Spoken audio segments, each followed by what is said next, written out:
श्रीमन्नारायण नारायण नारायण, श्रीमन्नारायण नारायण नारायण, लक्ष्मी नारायण नारायण नारायण, लक्ष्मी नारायण नारायण नारायण, श्रीमन्नारायण नारायण नारायण, श्रीमन्नारायण नारायण नारायण, विष्णु नारायण नारायण नारायण, विष्णु नारायण नारायण नारायण। और सभी पुण्य आत्मा बहुत ध्यान से सुनेंगे, एकाग्रचित होकर सुनेंगे। आज आपको एक नई चीज का पता चला, पुष्प की खुशबू को आप महसूस करते हैं, अपने अंदर की खुशबू को, अपने अंदर की चेतनता को, परमात्मा की खुशबू को, उसके आनंद को, उसके होने को इस देह में तो अनुभव कर सकते हो। देखिएगा, शरीर अनुभव नहीं कर सकता। शरीर में खुशबू है तो ये आत्मा परमात्मा का आनंद ले सकती है।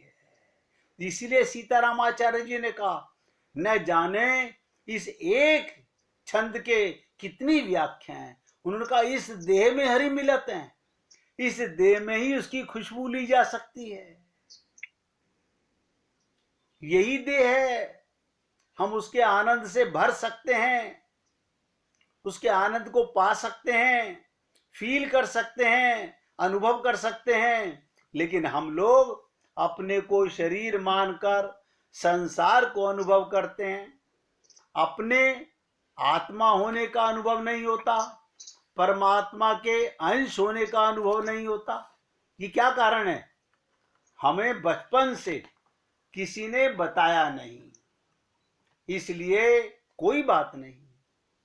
अब ध्यान से सुनिएगा, आगे की चर्चा करने से पहले हम ग्रंथों को, किसी ग्रंथ की किसी एक बात को पकड़कर बैठ जाते हैं। हाँ, शुरू करने के लिए किसी बिंदु से तो शुरू करना ही पड़ेगा ना। किसी बिंदु से पहला कदम कहीं से तो स्टार्ट करोगे ना। परिक्रमा का मतलब क्या? जहां से क्रम शुरू हुआ, इसे कहते हैं जब आंख खुली तब सवेरा। लोग कहते हैं हम कहां से चालू करें, अब तो हमारी बहुत उम्र गुजर गई है। ना ना, कोई उम्र नहीं गुजरी, कोई उम्र नहीं गुजरी आपकी। अभी तो ये समझिएगा, जब हमारे जीवन में सत्संग आ गया तो यहां से श्री गणेश हो गया। तो कहने का तात्पर्य है, उसको ही परम सत्य नहीं मानना लेना चाहिए। शुरुआत है अभी तो।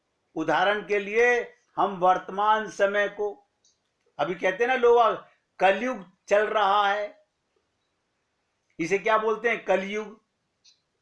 राम जी त्रेता में हुए, कृष्ण जी द्वापर में हुए, ठीक है, लेकिन ईश्वर तो कालातीत है, ये बुद्धि में नहीं आती। हरि व्यापक सर्वत्र समाना। सतयुग में भी भगवान वही था, त्रेता में भी भगवान वही था, द्वापर में भी भगवान वही था, और कलयुग में भी भगवान वही है। ये भूल जाते हैं। इसलिए कभी भी अपने मन में ये विकार नहीं लाना है, भगवान वही आज भी है। ध्यान दीजिएगा, वो किसी भी बंधन में नहीं बंधा हुआ। जब मनु और शत्रुपा जी भगवान श्री राम और सीता के रूप में पहले ही दर्शन दे दिए थे, मनु और शत्रुपा को भगवान ने पहले ही दर्शन दे दिया था। राम रूप में वो शिव के हृदय में सदा से ही, ऐसा नहीं कि जब त्रेता में उनका जन्म हो गया तब शिव जी ने उनके रूप को हृदय में धारण किया। ये ध्यान से सुनिएगा, ये मूर्ख लोग क्या समझते हैं, शंकर भगवान कब से हैं, तो त्रेता में तो राम आए, तो राम उनके हृदय में त्रेता में आए। मैं आपकी खोपड़ी को थोड़ा बड़ा करना चाह रहा हूं, अपने विचारों को थोड़ा फैलाइए। भगवान शंकर के हृदय में राम सदा से हैं। इसी प्रकार आपके और हमारे अंदर भी परमात्मा सदा से हैं। त्रेता में राम थे, द्वापर में कृष्ण थे, आज भी वही कालातीत परमात्मा सबकी आत्मा के अंदर बैठा हुआ है। अब आप बताइएगा, अब ये सबके फायदे के लिए हुआ कि नहीं हुआ? हमने अपने मान्यता रूपी बंधनों को ही अपनी आंखों की पट्टी बना लिया है। लोग मान्यता के चक्कर में फंसे हुए हैं। कलयुग में ईश्वर का दर्शन कैसे हो सकता है? देखिएगा, लोग कहते हैं कलयुग में भगवान का दर्शन कैसे हो सकता है, मैं कलयुग का पापी जीव भगवान को कैसे प्राप्त कर सकता हूं? कुछ या बहुत काल तक तो साधना करनी ही पड़ेगी, भगवान प्रसन्न होकर दर्शन दें। जब रामा अवतार था तो राम को कितनों ने भगवान माना था? बताइएगा, रामा अवतार में कितने लोगों ने भगवान को राम माना था?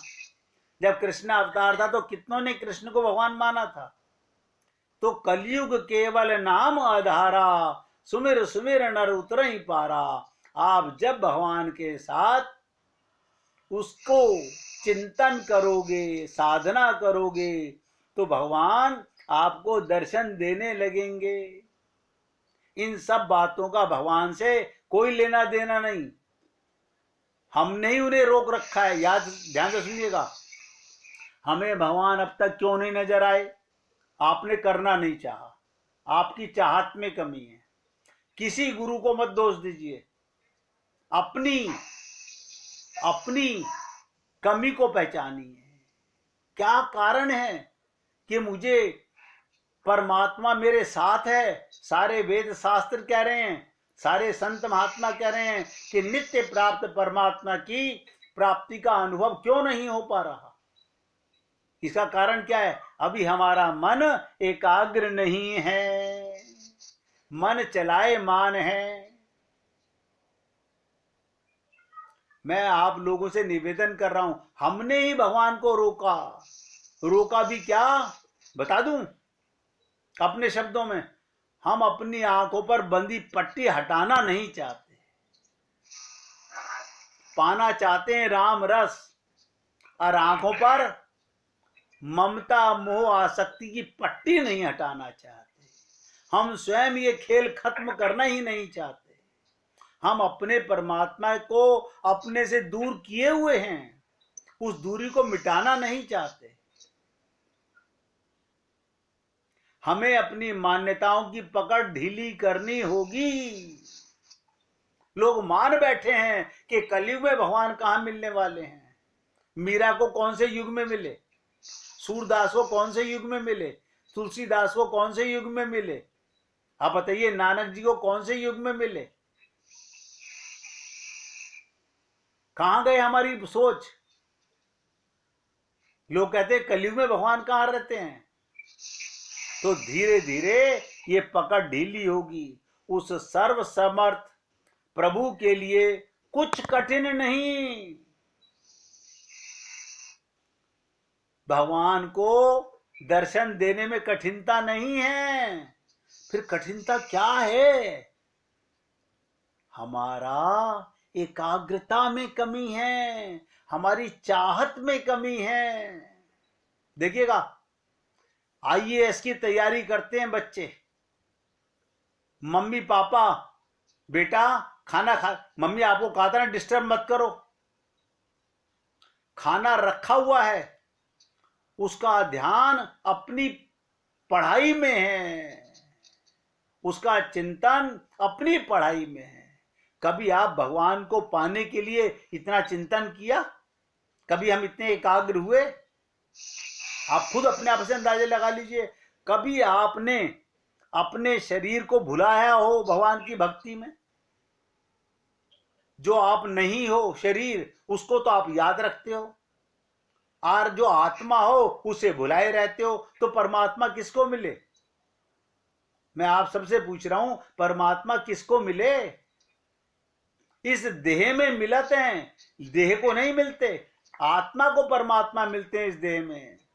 वो तो इशारा कर ही रहे हैं न जाने कब से। भगवान हम सबको अपनी प्राप्ति का पूर्ण मौका देते हैं। हम ही अपनी नालायकी के कारण भगवान को प्राप्त नहीं कर पा रहे। अब मैं आपके साथ सबसे पहले ग्रंथ पर चर्चा आगे बढ़ाना चाहता हूं, जिसका नाम है अर्थ पंचक, यानी 5 चीजों पर चर्चा करूंगा। जो 5 चीजें आपसे कहीं, मैं कौन हूं, पर ब्रह्म परमात्मा कौन है, भगवान को प्राप्त करने का उपाय क्या है, मुझे क्या चाहना चाहिए। हाय राम, अभी हमें पता ही नहीं है। हमें मकान चाहिए, दुकान चाहिए, परिवार चाहिए, कपड़े चाहिए, ज्वेलरी चाहिए। इतनी तड़प भगवान को पाने के लिए हुई कभी? आप जितनी मेहनत मकान बनाने के लिए करते हो, जितनी लगन उसमें लगाते हो, उतनी लगन भगवान को पाने में करते तो आसान होती।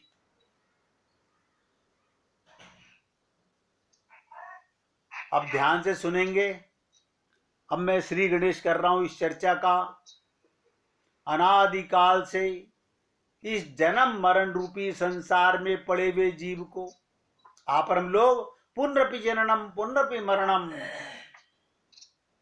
बार बार आएंगे जाएंगे, आएंगे जाएंगे। कल राजा भोज की पत्नी ने क्यों हंसी अपने पति को नहलाते हुए? रहस्य मालूम पड़ा? सोचिएगा।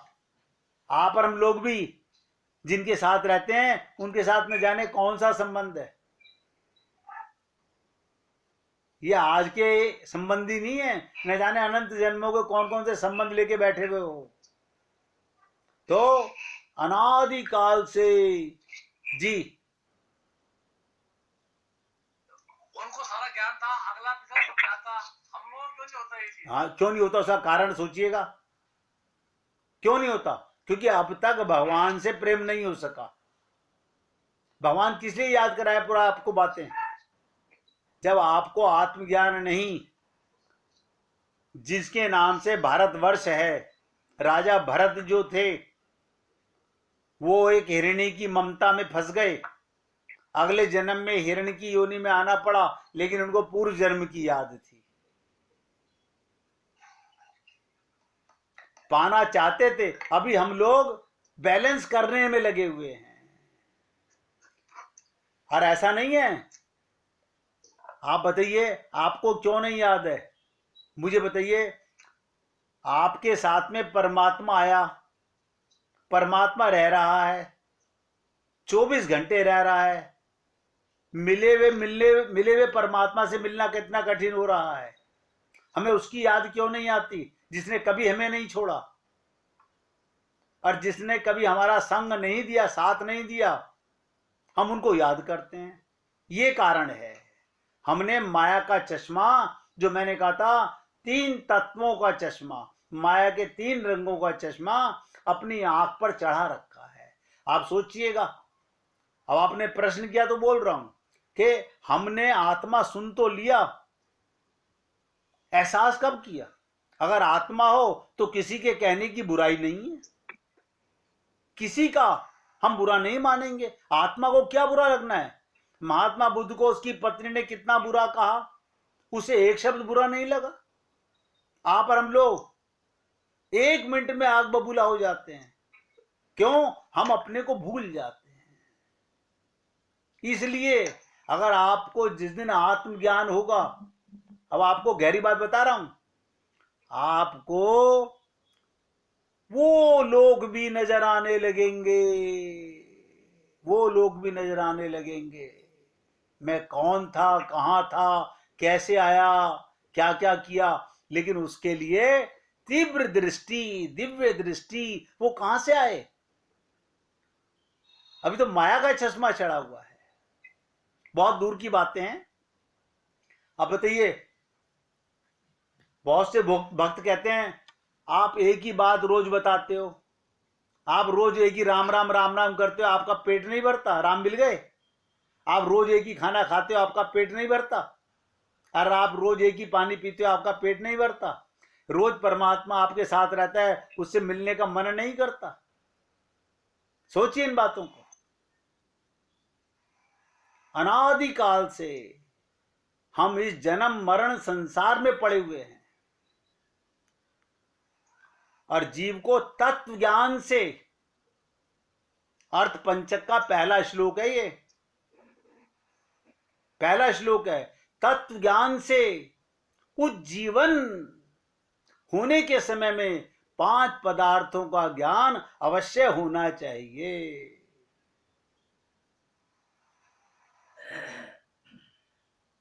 आगे बढ़ना है तो 5 चीजें जो मैंने आपको कही, उन 5 का ज्ञान जिसको नहीं है वो कभी भी भगवत प्राप्ति नहीं कर सकता। कैसे? मेरा कैसा स्वरूप है? अब बताइए, आप अपने को अभी कहते हो बस कुछ दिन के मेहमान है फिर चले जाएंगे, यानी आप अपने को मरने वाला मानते हो। फिर तत्व ज्ञान कहां हुआ आपको? गुरु कहां मिला जीवन में? गुरु कहां मिला जीवन में? गुरु के मिलने का मतलब तो मेरे अंदर आत्म जागृति हो गई, मैं प्रकाश स्वरूप हो गया, अंधकार मिट गया, माया मिट गई। मेरा कैसा स्वरूप है बताइए? केवल सुनने से नहीं, फील करने से होगा, बोध करना होगा, अनुभव करना होगा, तभी तो आप हंसोगे। ये देखो कैसे माया के चक्कर में सेवा करना तो धर्म है।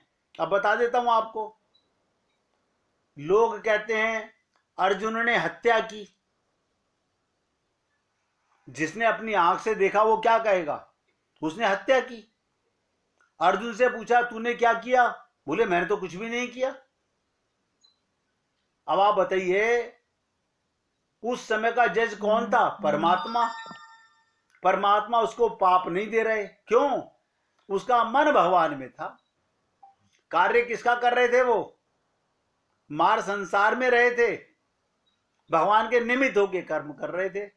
ये थी दिव्य दृष्टि। आपके हमारे पास में वो क्यों नहीं है? क्योंकि हम अपना कार्य करते हैं। ये मैंने अभी देखो, अभी बड़े भाई साहब से मैंने क्या क्या, जब भाई साहब ने कहा कि पोती को छोड़ने आते जाते हैं, मैंने कहा ये राम का कार्य है, उसमें राम है। आप प्रत्येक कर्म को भगवान का मानिए। अगर ये मान के जा रहे हैं प्रभु तुम्हारे कार्य के लिए जा रहा हूं, तुम्हारा कार्य कर रहा हूं, तो सत्संगी तो है। कर्मण्येवाधिकारस्ते मा फलेषु कदाचन। फल की आशा नहीं करनी है। हम ये जब तक अभ्यास नहीं करेंगे,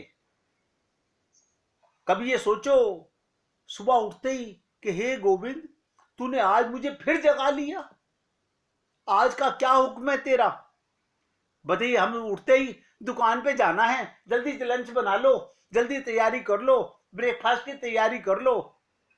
भगवान का कोई काम नहीं, भगवान का ध्यान नहीं, भगवान से कोई लेना देना नहीं, भगवान का कार्य भूल गए, अपना कार्य कर रहे हैं। ये अज्ञानता की निशानियां तो है हमारी। इसीलिए संग चाहिए गुरु का, इसीलिए सत्संग चाहिए। और हमें ये क्यों नहीं आगे बढ़ रहे? हम मनन नहीं करते।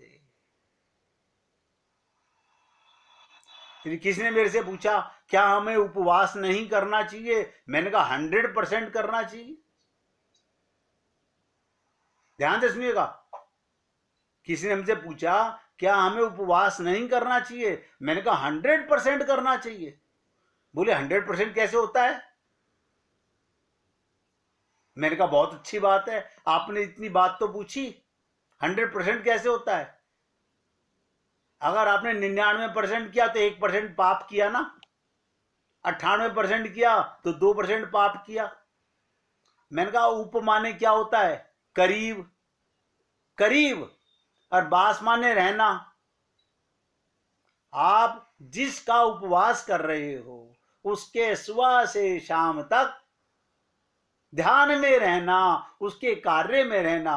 क्या हम घर का काम नहीं करेंगे? अरे घर ही तो भगवान का है, घर ही भगवान का है। देखिए शमशान भूमि पे एक बार वो बुजुर्ग व्यक्ति अब मर गया, रहा नहीं, वो शाम को लोग आग तो चिता को आग लगा के कपाल क्रिया के चले आते हैं। और वो कहता था, बोला बाबूजी मैं इनको अपनी लकड़ी से सरकाता रहता हूं कि पूरी बॉडी जल जाए, मगर मुझे किसी गुरु से शिक्षा मिली थी कि तू भगवान का कार्य करता है। यानी देखिएगा, शमशान के अंदर मुर्दे को जलाने का काम भी वो व्यक्ति भगवान का कार्य मानता है। हम कहां मानते हैं? इसलिए मैं कहता हूं उपवास करना गलत नहीं है, गलत तो है उपवास का नाम करके बकवास करना। मन को संसार में लगा, संसार में ही रहेंगे, संसार का ही काम करेंगे, ध्यान भगवान का रखेंगे कि भगवान का कार्य कर रहे हैं। 1 मिनट कीर्तन कीजिए, फिर आगे